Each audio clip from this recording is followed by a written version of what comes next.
Você já deve ter ouvido a palavra utopia. Talvez soe para você um termo estranho. Utopia é a ideia ou descrição de um tipo de sociedade perfeita, onde tudo funciona da melhor maneira possível, em termos de justiça, igualdade, bem-estar e harmonia social. Você talvez ache essa palavra estranha, pastor, eu nunca ouvi a palavra utopia, mas talvez você já tenha ouvido falar da história de Canudos, na Bahia, movimento popular liderado pelo João Conselheiro, né? Antônio, aliás, lá do Quixeramobim. Antônio Conselheiro juntou algumas pessoas, falava da volta do rei contra a república, queria montar, organizar na terra uma aldeia em que certos ideais de igualdade fossem alcançados. A palavra utopia foi criada por Thomas More, um advogado, estadista e autor inglês, no livro Utopia, escrito em 1516. E essa palavra utopia combina dois termos gregos, que é a negação e topos de lugar. Significa literalmente um lugar que não existe. Utopia, lugar que não existe. Um estado que na prática é inalcançável. Algo inatingível, utopia. E confesso que muitas vezes quando nós pensamos em utopia, uma sociedade utópica, nós temos um certo receio em pensar nelas, porque conhecemos um pouco da realidade do pecado. Sabemos que sociedades ideais, perfeitas, acabam não existindo, ou se propostas, findam falhando, porque sabemos que as pessoas que ali estão são más, corações maculados. O egoísmo lança suas raízes. E facilmente a utopia se transforma em uma distopia, uma desgraça, um desastre. Então, geralmente, quando nós pensamos na palavra utopia, nós estamos associando o termo a algo inalcançável, algo muito distante de nós, algo impossível de ser reproduzido ou de se tornar realidade do mundo em que vivemos. Hoje, meus irmãos, nós vamos olhar para o relato da descrição da igreja de Jerusalém. É um relato muito conhecido entre nós. Ele está registrado lá no livro de Atos. E quando nós fazemos isso, ou ao fazermos isso, melhor dizendo, nós corremos alguns riscos. E um deles é olhar para o relato de Atos 2, olhar para a igreja de Jerusalém e perceber ou olhar para aquilo como uma espécie de utopia. Um padrão inatingível, algo que nós não conseguimos alcançar. Esse é um risco do qual nós queremos fugir. Rapaz, aquilo ali é inatingível para nós não vamos conseguir alcançar.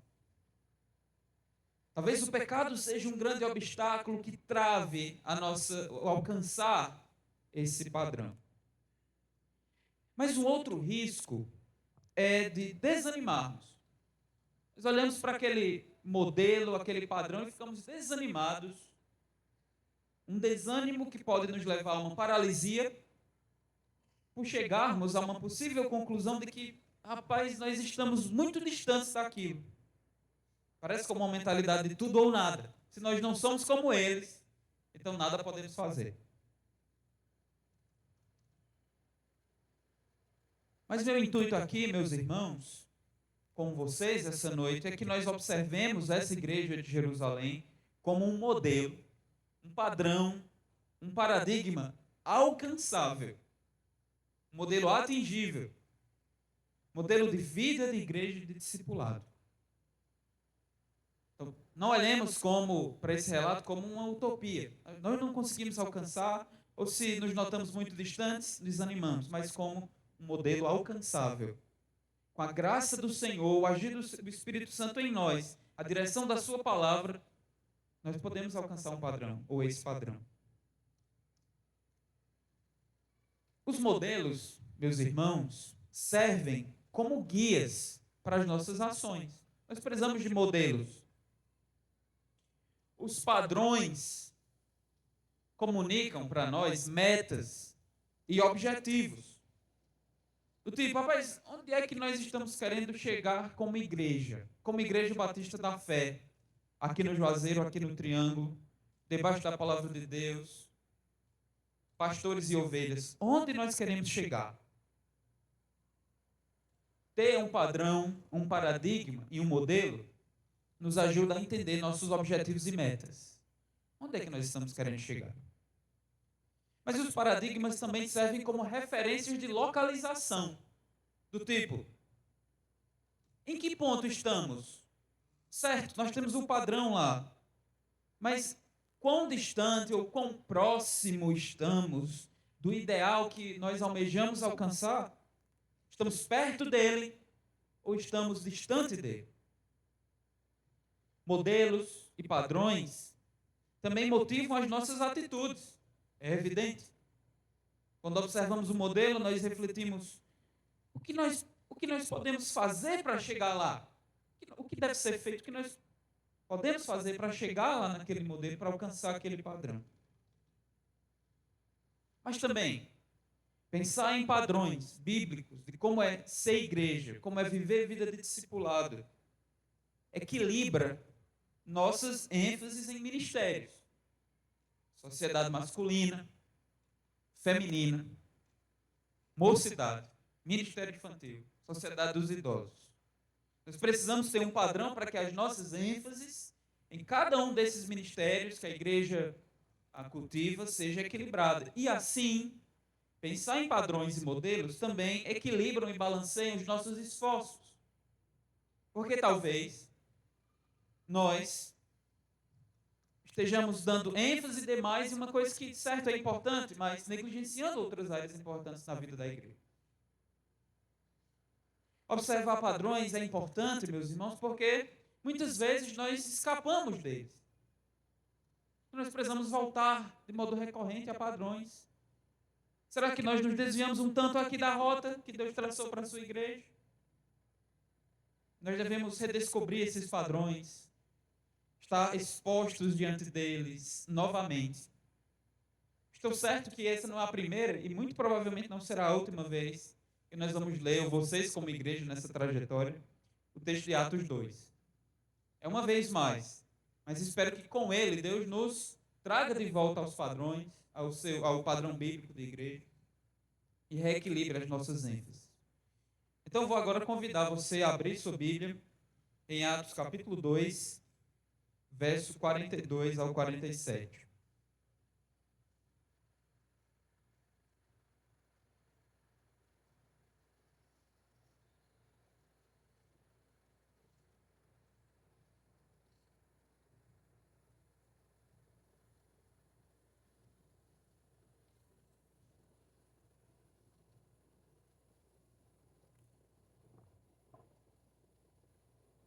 Qual tipo de igreja nós queremos ser?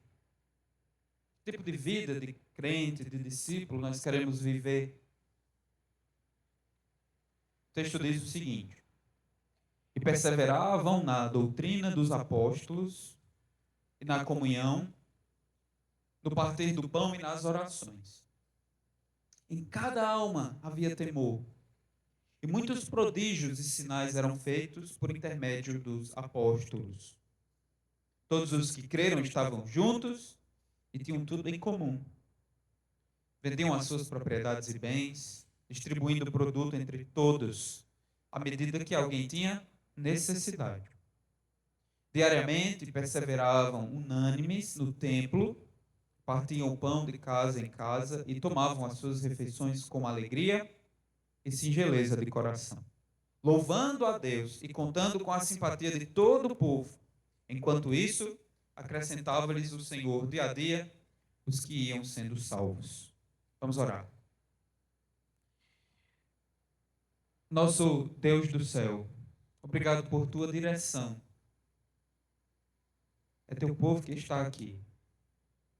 Estamos debaixo da autoridade da tua palavra, da tua voz que nos é comunicada. Nós queremos ouvi-la, entendê-la, com a ajuda do teu Espírito Santo, com a clareza que venha do Senhor e com teu poder, praticá-la em nossas vidas. Nos ajude, Senhor, para que em nossas vidas, relacionamentos, que a igreja da fé possa te honrar naquilo que faz. É o que nós rogamos em Cristo Jesus. Amém. Nós queremos então pensar no tipo de igreja que queremos ser. Nós poderemos resumir essa passagem, meus irmãos. Essa aqui é uma visão que tem um resumido em duas direções. A igreja que queremos ser, ela caminha em duas direções básicas, comunicadas pelo texto. A primeira direção tem a ver com Deus. Essa é uma primeira direção. Tem a ver com amar ao Senhor. Gestos direcionados ao próprio Deus. Por isso que a igreja que devemos ser, que queremos ser, deve ser divinamente orientada. Esse é uma primeira marca da igreja que queremos ser. Ela é divinamente orientada. Mas a segunda direção tem a ver com o próximo, com os nossos irmãos. De modo que a igreja que queremos ser deve ser amorosamente partilhada. Amorosamente partilhada. Duas direções que fluem do amor a Deus e ao próximo. Com relação a Deus, a igreja que queremos ser deve ser divinamente orientada para Ele. Em relação ao próximo, aos relacionamentos, ao amor ao próximo, a igreja deve ser amorosamente partilhada. Hoje, se Deus permitir, nós vamos focar e nos ater à primeira marca de uma igreja que nós queremos ser. Ela é divinamente orientada. Antes de lermos ou entrarmos aqui na passagem, nós devemos recordar que essa igreja que está sendo narrada aqui, que está sendo descrita, ela nasceu a partir da pregação da palavra do Senhor, do anúncio do Evangelho, que está narrado aí em Atos 2, na pregação de Pedro. Esses irmãos nasceram de uma pregação genuína das Escrituras, uma anunciação clara do Evangelho, que anunciou a obra de Jesus, o que Deus fez por meio de seu Filho para salvar pessoas. Houve uma mensagem clara. O Evangelho foi pregado. Pessoas ouviram o Evangelho. Mas o Espírito Santo operou no meio delas.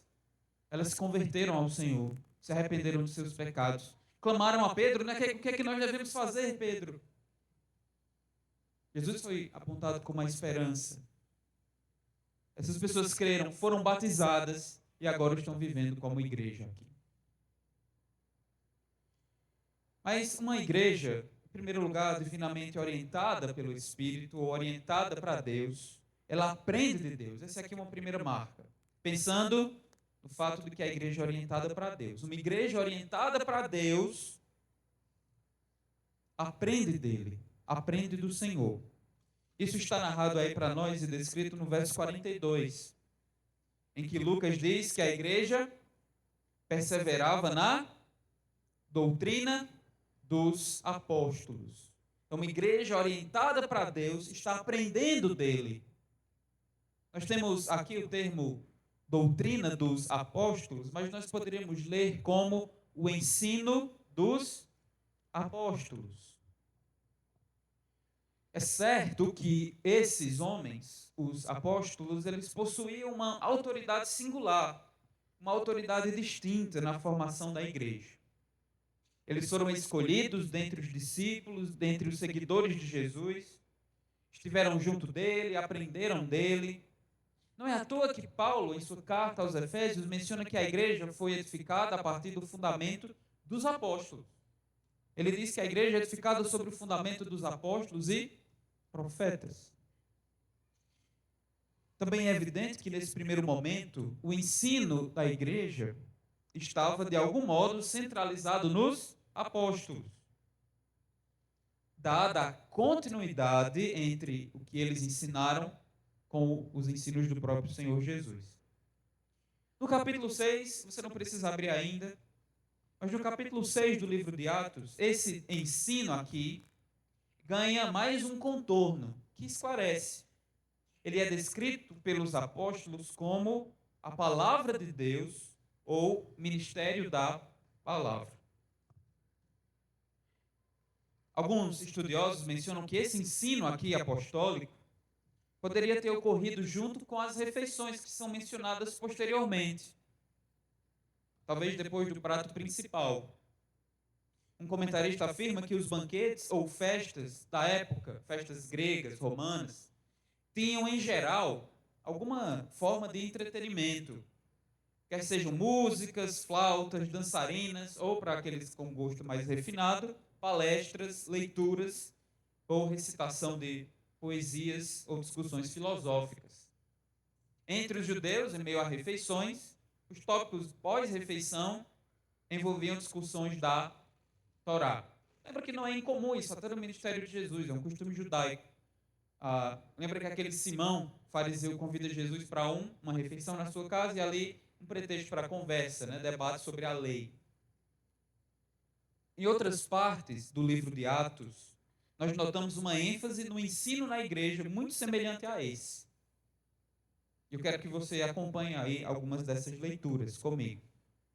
Em Atos capítulo 11, verso 26, nós temos uma descrição do ministério de Paulo e de Barnabé em uma outra igreja, que aqui já não é Jerusalém, mas sim Antioquia, na Síria. Essa igreja, ela surgiu através de irmãos que pregaram o evangelho, pessoas se converteram, o poder do Espírito operou em Antioquia, sem a presença de um pastor ou missionário fundador, mas essa igreja precisava de pastores e líderes.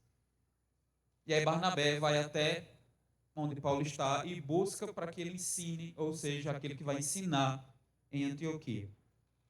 Então é dito no verso 26 que Barnabé, quando encontrou Paulo, levou até Antioquia, a igreja da cidade de Antioquia, e por um ano eles se reuniram naquela igreja e ensinaram numerosa multidão. Esse padrão se estendeu para além das fronteiras de Jerusalém, é um padrão também da igreja de Antioquia. Quando Paulo termina a sua primeira viagem missionária, os professores da EBEC aqui estão lembrados muito bem, né? Estamos aprendendo aí as viagens missionárias de Paulo. Mas ele volta para Antioquia e no capítulo 15, verso 35, é dito que tanto Paulo quanto Barnabé demoraram-se em Antioquia, ensinando e pregando com muitos a palavra do Senhor. Eu quero chamar a sua atenção para esse termo palavra do Senhor, porque em Atos nós temos aqui ensino dos apóstolos, mas esse termo começa a ganhar outros contornos. Paulo ensina a palavra do Senhor. É certo que a palavra dos apóstolos tem autoridade, naquela época sim, tem, mas também porque é derivada da palavra do Senhor. Em Corinto, é dito em Atos capítulo 18, verso 11, você pode avançar, que Paulo permaneceu naquela igreja durante 1 ano e 6 meses, aquela igreja ensinando entre eles a palavra de Deus. Era isso que Paulo fazia, era a prática comum da igreja.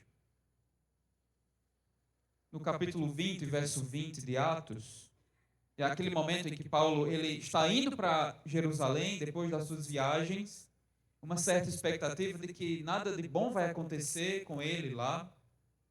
Ele manda reunir os pastores da igreja de Éfeso. A igreja de Éfeso não tinha um pastor, mas vários pastores. Parece ser esse o modelo de pastoreio nas igrejas do Novo Testamento. Não tem um presbítero, mas vários presbíteros. E aí Paulo manda chamar esses homens lá de Éfeso e se encontra com eles. E aí Paulo diz o seguinte sobre o seu ministério enquanto na Ásia, né, lá em Éfeso. Ele diz no capítulo 20, verso 20, ele jamais deixou de anunciar coisa alguma proveitosa e de vou-la ensinar em contexto público, Paulo diz, publicamente e também de casa em casa. Percebam, meus irmãos, que essa era uma ênfase vista pelo ministério de Paulo bem como dos apóstolos. Era comum na igreja estar reunida debaixo do ensino, de uma doutrina.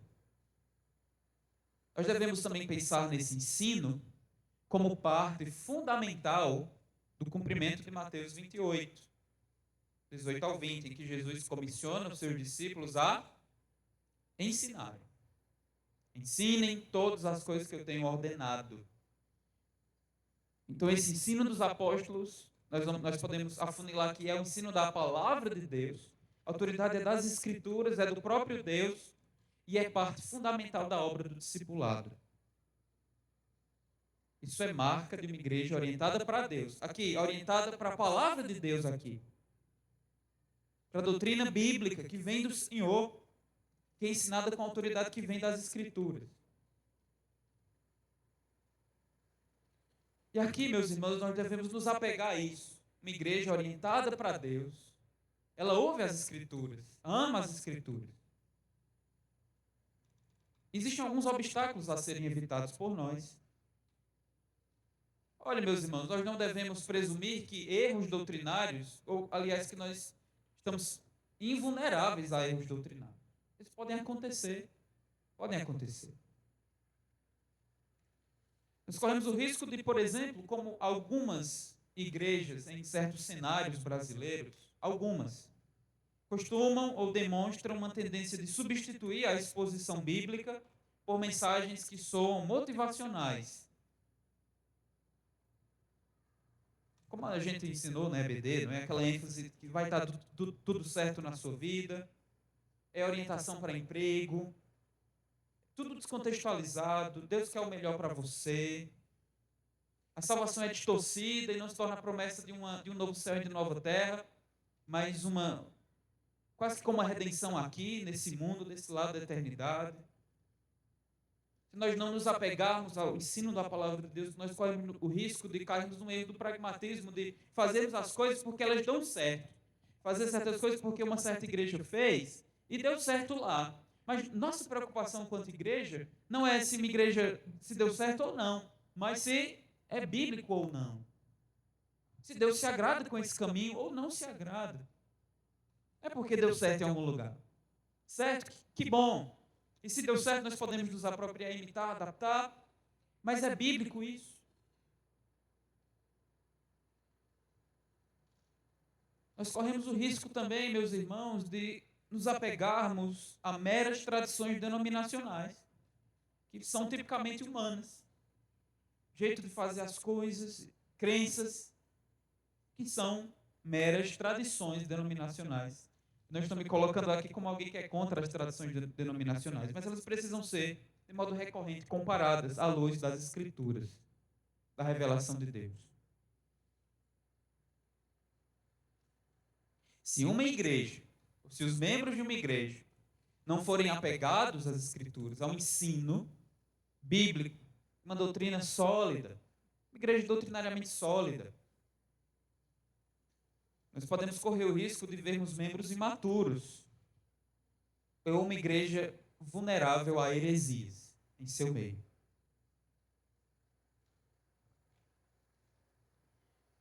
Como nós podemos valorizar o ensino, meus irmãos? Doutrina. A igreja está reunida aqui, perseverando na doutrina, no ensino que era trazido pelos apóstolos. Como nós podemos valorizar o ensino? Eu diria que ouvindo estudos e pregações de modo atento, não distraído, não valorizando uma outra leitura enquanto há um pastor pregando. Ouvindo ativamente, mas de modo ativo. Mas eu quero entender, talvez anotar aqui, vamos lá, ele está falando, tem base bíblica para isso? Não uma atitude de um ouvir meramente passivo aqui, mas ouvindo atentamente. Como os cristãos, aliás, os judeus de Bereia faziam, não é?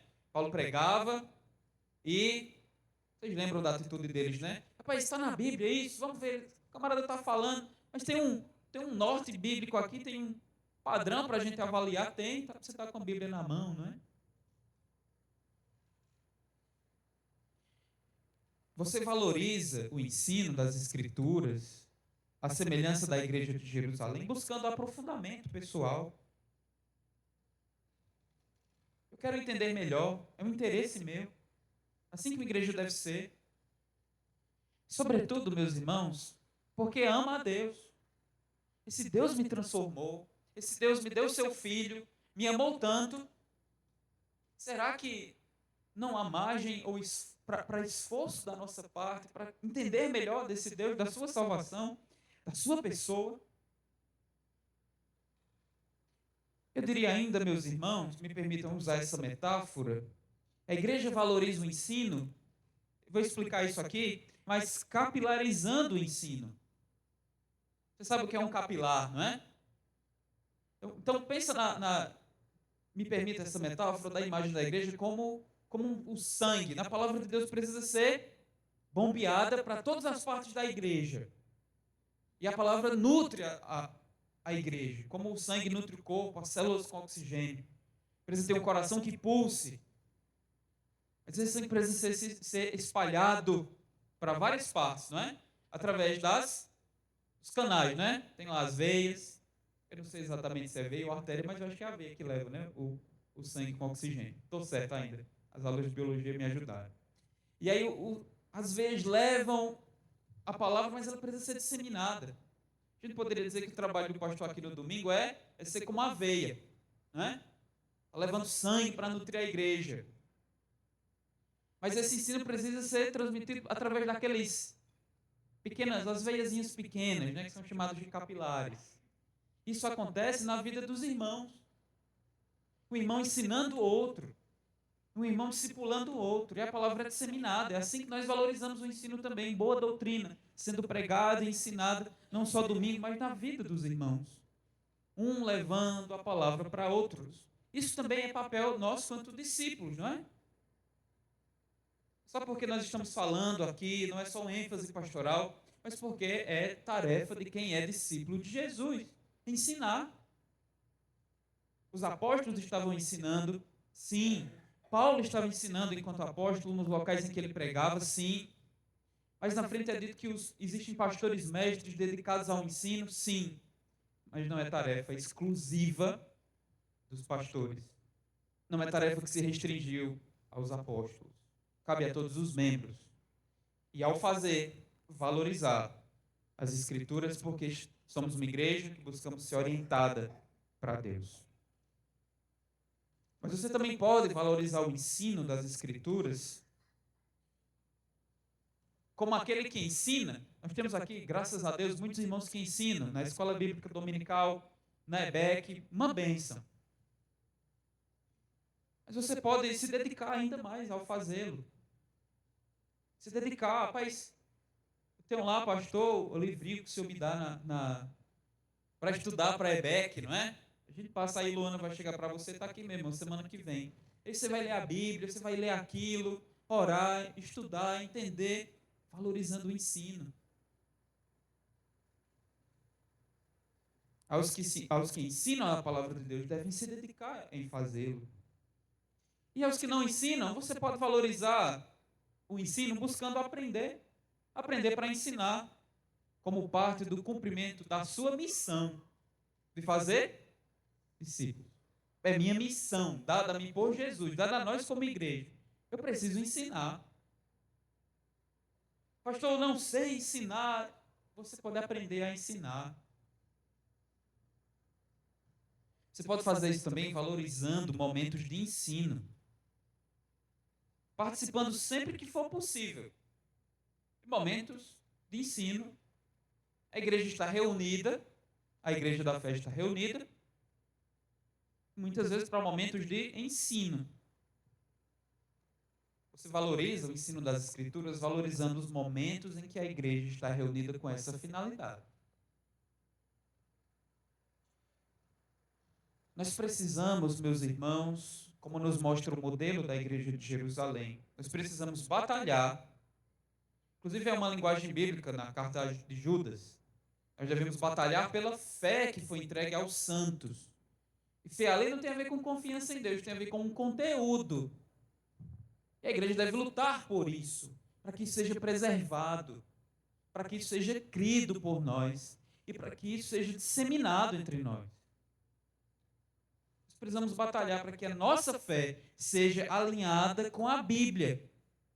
O que nós cremos, que vivemos, precisa definitivamente ser bíblico.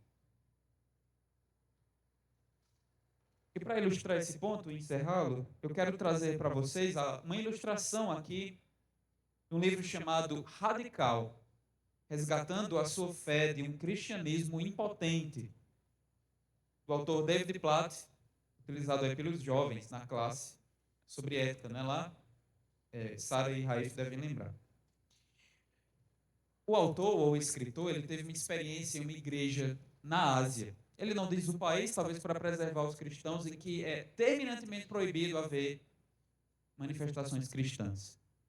Os irmãos se reúnem em uma casa, tinham que ir cada um em um horário, para não parecer uma reunião. Imagina, né? O culto não tem hora para começar, porque ninguém pode chegar numa leva numa casa. Senão, o governo, igreja, acabou-se. Cada um vai no horário. Aí vai chegando um, vai chegando outro. São poucas Bíblias, tem que ser levadas em segredo. Não tem essa de cada um ir para casa com a Bíblia na mão, não. Eles que estão lá, aquele grupo de irmãos reunidos, né? Pouca luz, para não dar muita impressão de ser uma reunião de igreja. Ele descreve a seguinte cena. Ele diz: no meu primeiro dia com aqueles crentes, eles simplesmente me pediram para liderar um estudo bíblico. Eles disseram: por favor, nos encontre amanhã às 2 da tarde. Então, eu organizei alguns pensamentos para um curto estudo bíblico e fui ao local designado, onde cerca de 20 líderes de igreja domiciliares estavam me esperando. Eu não me lembro de quando começamos, mas lembro que 8 horas depois ainda estávamos indo firmes e fortes. Estudávamos uma passagem e depois eles perguntavam sobre outra. Isso nos levava a um assunto, depois a outro. E no fim do dia, as nossas conversas haviam variado desde sonhos e visões até a Trindade. Ele continua dizendo: já era tarde da noite. E eles queriam continuar estudando, mas precisavam voltar para suas casas. Então eles perguntaram aos 2 principais líderes e a mim: podemos nos reunir amanhã novamente? Eu adoraria responder. Nos reunimos no mesmo horário? Eles responderam: não, nós queremos começar de manhã cedo. Eu disse: tudo bem. Quanto tempo vocês gostariam de estudar? Eles responderam: o dia todo.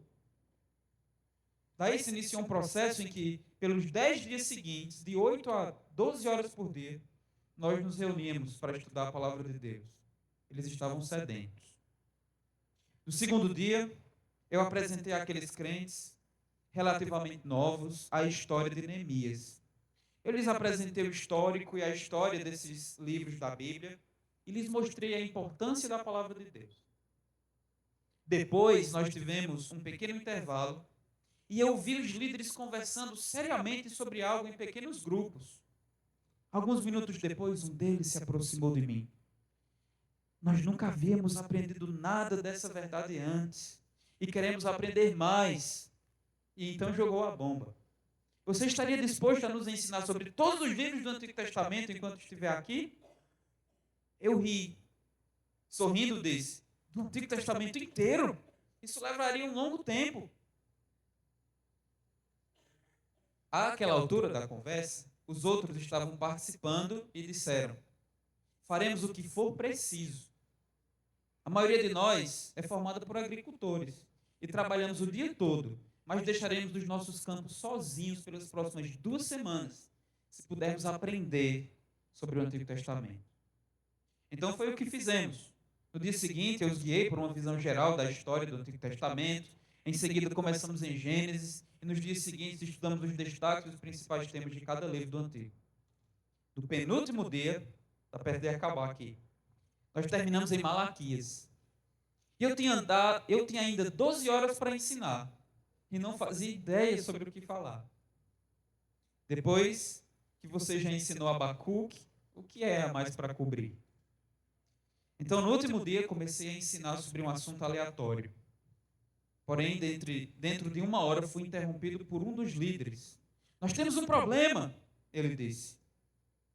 E eu, preocupado de ter dito alguma coisa errada, respondi: qual o problema?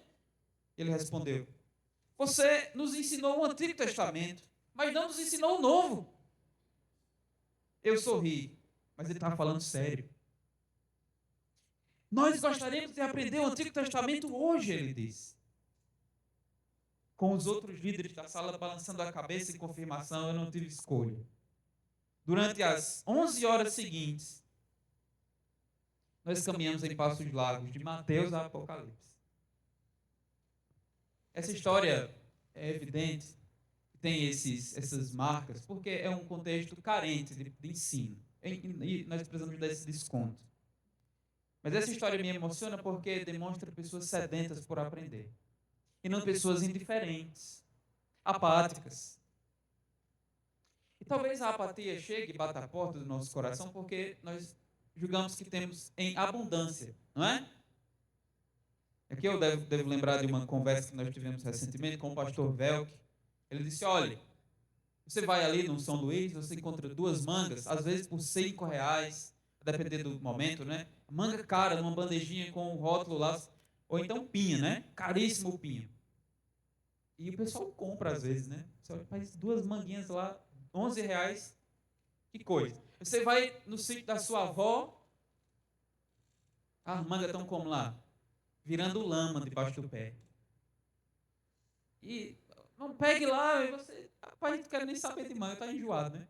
Muitas vezes é porque nós temos demais. E quando muitas vezes nós temos em abundância, nosso coração pecaminoso nos faz, tantas vezes, desvalorizar. Nós precisamos policiar nosso coração para sermos uma igreja que é orientada para Deus, ama as Escrituras e ama o ensino. Mas em segundo lugar, uma igreja orientada para Deus. E perceba que o movimento ouve a palavra de Deus, o ensino, mas responde agora a Deus em oração. O versículo 42 diz que eles perseveravam na doutrina dos apóstolos e nas orações. A igreja se reunia para orar. A igreja se reunia para orar.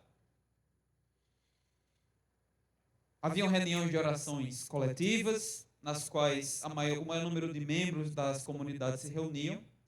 A igreja era muito grande, nós temos um número gigantesco de conversões. Talvez reuniões maiores de oração, com um número maior, eram orações feitas do templo de Jerusalém. No verso 46 aí é dito que os irmãos da igreja de Jerusalém se reuniam tanto em casas quanto no templo de Jerusalém. No capítulo 3, verso 1, é dito que Pedro e João foram para o templo orar. Parece ser também um local de oração, casas e templo. E se a reunião fosse maior, uma casa comum de um irmão não comportaria, tipo, 3.000 pessoas. Tem como, né? Talvez eles preferissem um pátio do templo para fazer isso. Mas uma comunidade em oração é algo que Lucas, o autor do livro de Atos, enfatiza sobre a vida comunitária. Uma igreja que ora, uma igreja dedicada à oração, está sim orientada para Deus, ouve sua palavra, está orientada para Deus, busca a direção de Deus, depende do Senhor, pois é a família de Deus, composta por pessoas. E essa igreja entende que, olha, nós não estamos sendo guiados por intuições humanas, nós não estamos sendo conduzidos por sentimentos, mas nós estamos nos submetendo de modo consciente e ativo à direção do Senhor. É isso que nós comunicamos quando oramos. O livro de Atos está, meus irmãos, cheio de exemplos de oração. E alguns deles acabam nos constrangendo, mas eu espero que o constrangimento nos leve à mudança, a querermos ser uma igreja marcada por oração.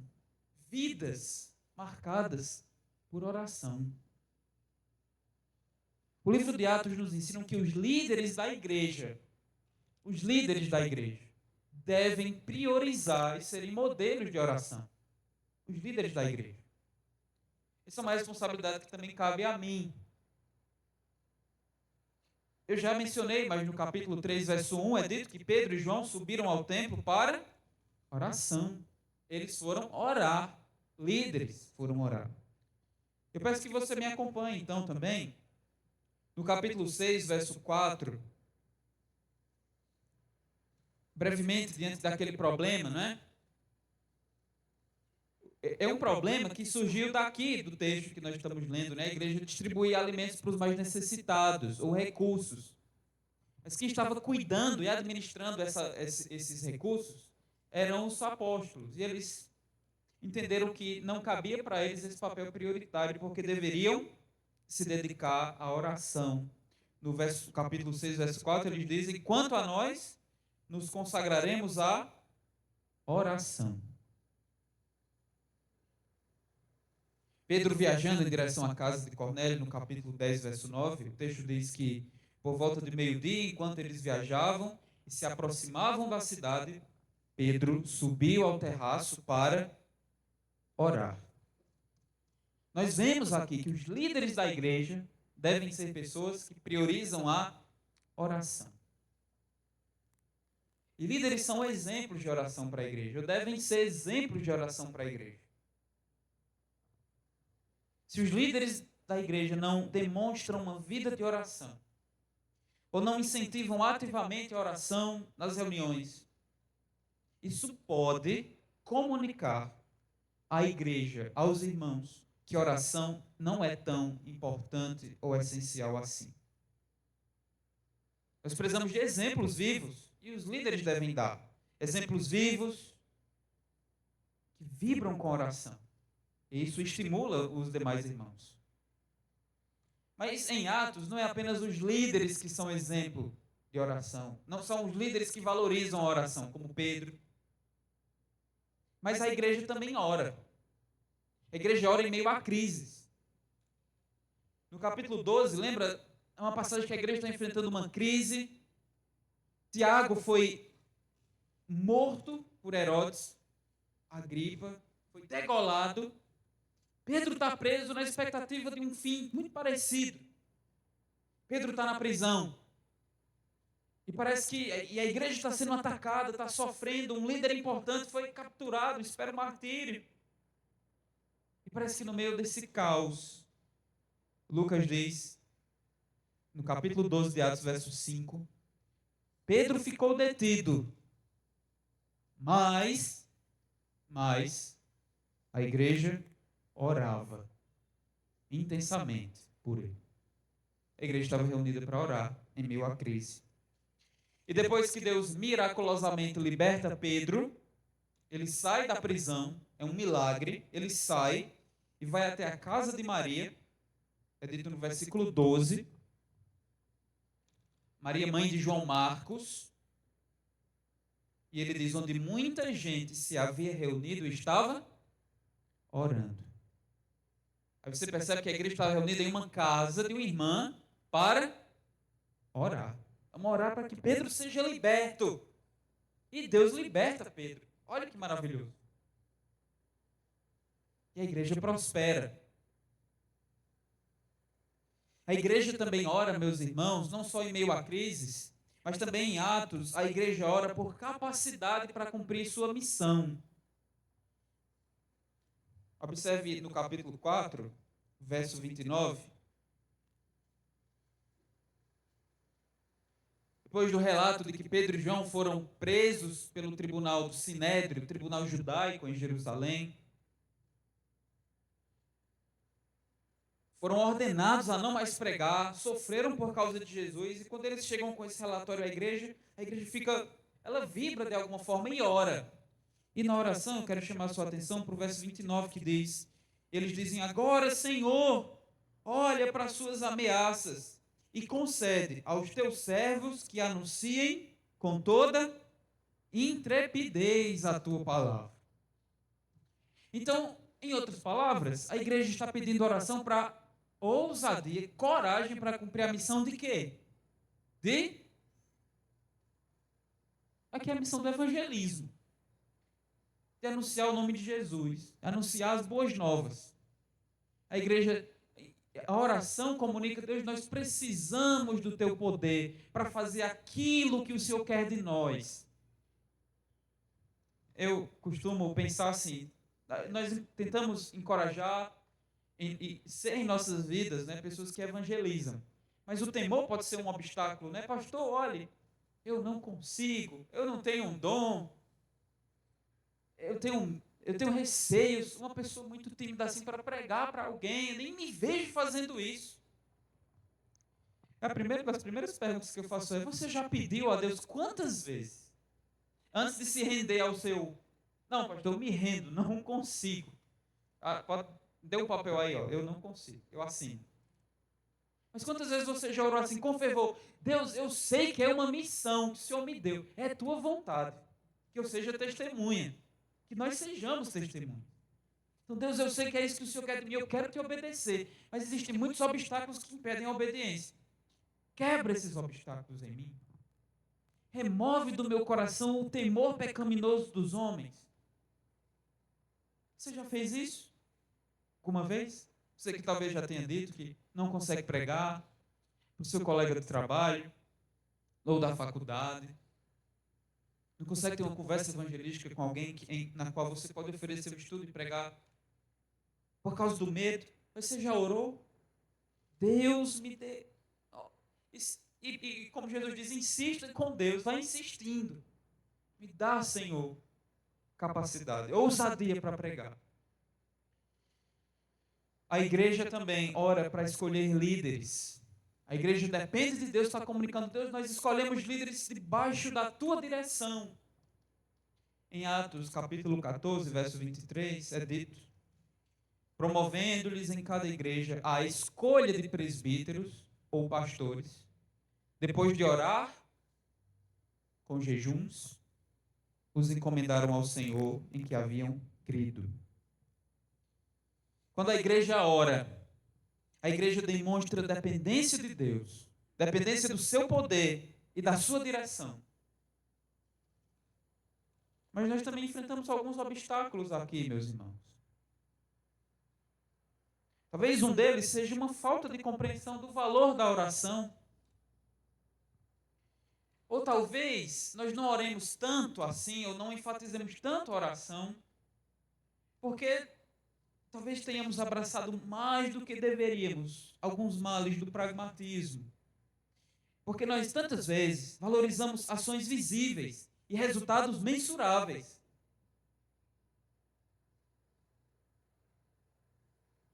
Isso é lamentável. O que é visto, nós valorizamos e investimos. O que é público, o que as pessoas vão notar, tem um potencial de eu ser de algum modo elogiado. Mas a oração parece não ter para nós um retorno tangível, não é? Não parece ser para nós um retorno imediato. Ela pode ser considerada menos produtiva ou de prioridade baixa. Ou talvez nós descremos na eficácia da oração. Talvez por causa de frustrações passadas, né? Ah, rapaz, eu pedi, Deus não respondeu. Ou uma má teologia que entende que oração com falsas expectativas. E talvez, meus irmãos, nós precisamos avaliar. Lembra que eu falei que os padrões servem como referência para entendermos onde estamos aqui? Alinhar nossas ênfases ministeriais. Como alguém que ama ensinar, talvez a gente precise ter a humildade e pensar que talvez nós tenhamos um foco desmedido no ensino. E a oração, os termos que o pastor Ricardo usou anteriormente aqui na ceia, parece um tipo de acessório litúrgico. Um apêndice. É uma coisinha ali. Nós precisamos ter cuidado de não focar desmedidamente no ensino. Nós focamos, sim, valorizamos. Mas isso não deve ser desmedido, a ponto de que a oração seja negligenciada. Um outro obstáculo seria um estilo de vida muito acelerado, cheio de pressão, a mente agitada, o pensamento acelerado, o cérebro hiperestimulado. Também quando você começa a orar, aí você começa a pensar os 500 boletos que tem a pagar e o negócio do trabalho. A oração em 1 minuto você já... É um problema que eu enfrento, inclusive. Mas nós não conseguimos parar. Porque a oração exige certo silêncio, né? Um certo aquietar de voz, foco. Mas também, muitas vezes, nós não oramos por pressa. Porque nós queremos fazer logo. É melhor fazer, fazer. Não, para que orar, não é? Porque muitas vezes para a gente a oração soa como não fazer nada, né?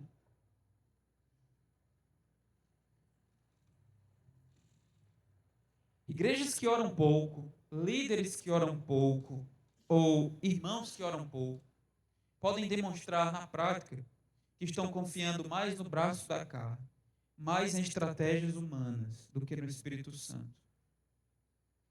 Nós precisamos, irmãos, recuperar o valor da oração e começar, inclusive, em nossas vidas, na sua casa, seu esposo, marido em casa, orando, e na igreja. Eu diria ainda que nós dificilmente vamos valorizar orações públicas, em contextos de reunião, como um culto de quarta-feira, se não valorizamos em nossas vidas particulares, no nosso interior. E a pergunta que nós poderíamos fazer é uma observação geral: por que é que em muitas igrejas as reuniões de oração acabam sendo pouco frequentadas? Eu vou deixar no ar a resposta. Então, a igreja que nós queremos ser, ela está voltada para o Senhor. Ela ouve a sua palavra, está apegada à doutrina, responde ao Senhor e valoriza a oração. Mas uma igreja voltada para Deus, louva, isso está no verso 47 de Atos 2. É dito que eles estavam louvando a Deus. Louvando a Deus. Lucas não deixa claro que tipo de louvor é esse, mas era um louvor cantado. Talvez com salmos bíblicos. Nós não temos evidência aqui que tipo de música era essa, como era cantada, ou se tinha instrumento ou não. Só que a igreja louvava, e esse louvor aqui é canto. É canto.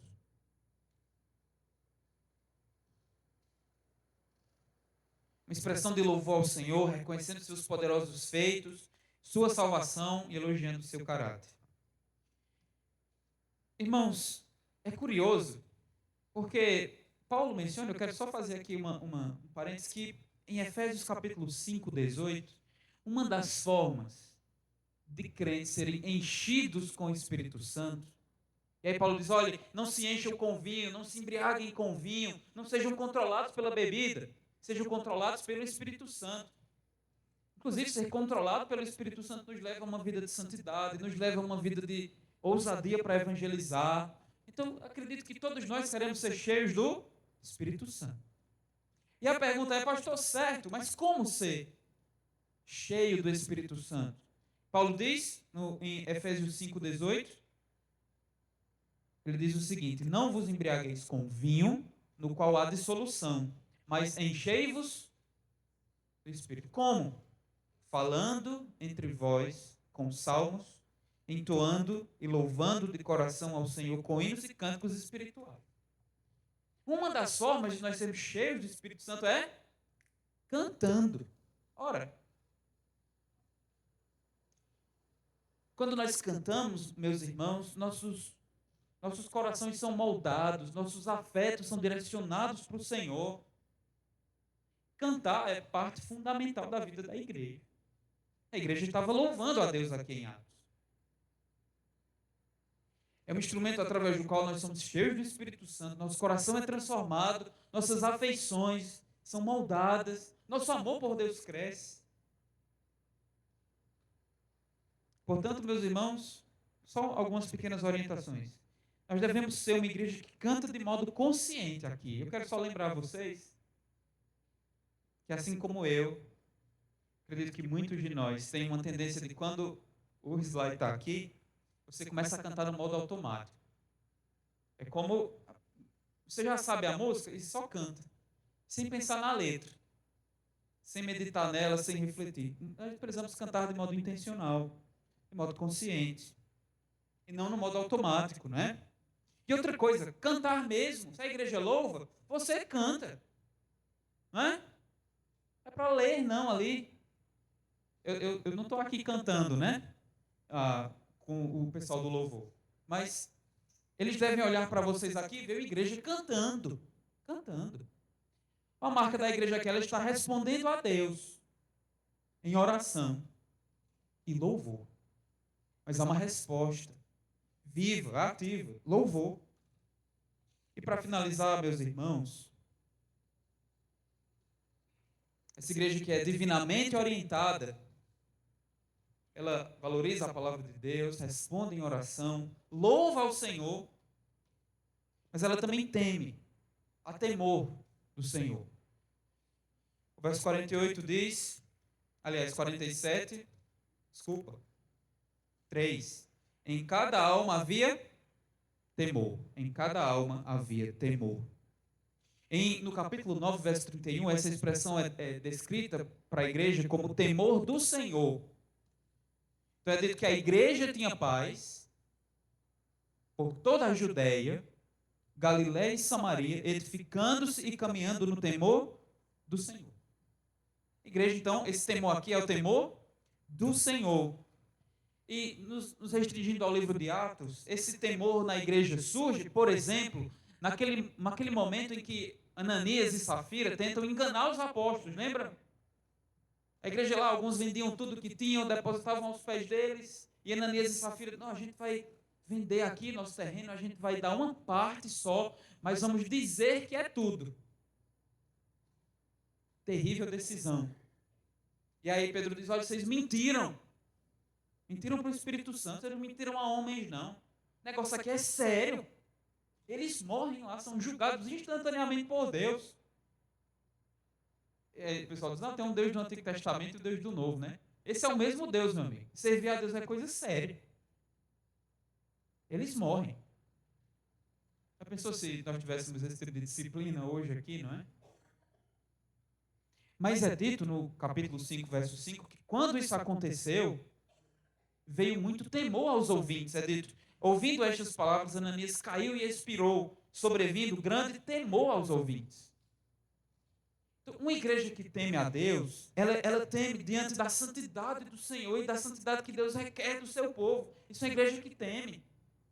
Embora nós não tenhamos esse tipo de disciplina assim, mas nós temos consciência que servimos a um Deus santo. Nos reunimos para louvar um Deus santo.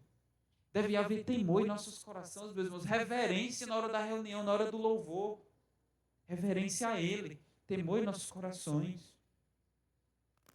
Mas eu diria ainda que o temor, meus irmãos, está vinculado a uma consciência das realidades espirituais nas quais estamos envolvidos. Que esse mundo não é só matéria, não é só aquilo que vemos, mas existem outras realidades espirituais, batalhas espirituais nas quais estamos envolvidos. Então, em Atos 19, aquele evento em que nós temos 7 filhos de um judeu chamado Sévero, eles tentam expulsar um demônio no nome de Paulo. E os demônios dizem, ninguém conhece tu não, rapaz, ninguém conhece vocês, os demônios dizem. E aí vão em cima deles. Um negócio terrível acontece. E o texto diz, chegou esse fato ao conhecimento de todos, tanto judeus como gregos de Éfeso. Veio temor sobre todos eles. E o nome de Jesus era engrandecido. Parece aqui que, ao se depararem com essas realidades sobrenaturais, olha, existe demônio, meu. Existe o demônio, existe Satanás, que quer destruir sua vida. É um leão que ruge em derredor, querendo devorar sua fé, lhe apartar dos caminhos do Senhor. Então caminhe em temor a Deus. Esse, meus irmãos, é um senso de que Deus está agindo entre nós. Geralmente, agora no Evangelho de Lucas, às vezes que Deus se manifesta através de anjos, para os pastores lá na época do nascimento de Jesus, para Zacarias, há temor. É uma percepção que Deus está agindo entre nós, em nosso meio. Uma igreja em temor sabe que ela não é só um grupo de pessoas, mas é povo de Deus. É a nova humanidade. Deus está agindo entre nós. Uma igreja que teme ao Senhor está crescendo em consciência da realidade espiritual da qual faz parte, da santidade do Deus a quem serve e da batalha espiritual na qual está engajado. Que Deus nos capacite a sermos uma igreja orientada em direção a Ele, em torno da Sua palavra a nós, e respondendo a Ele em oração, louvor e espírito temente. Amém. Vamos orar mais uma vez.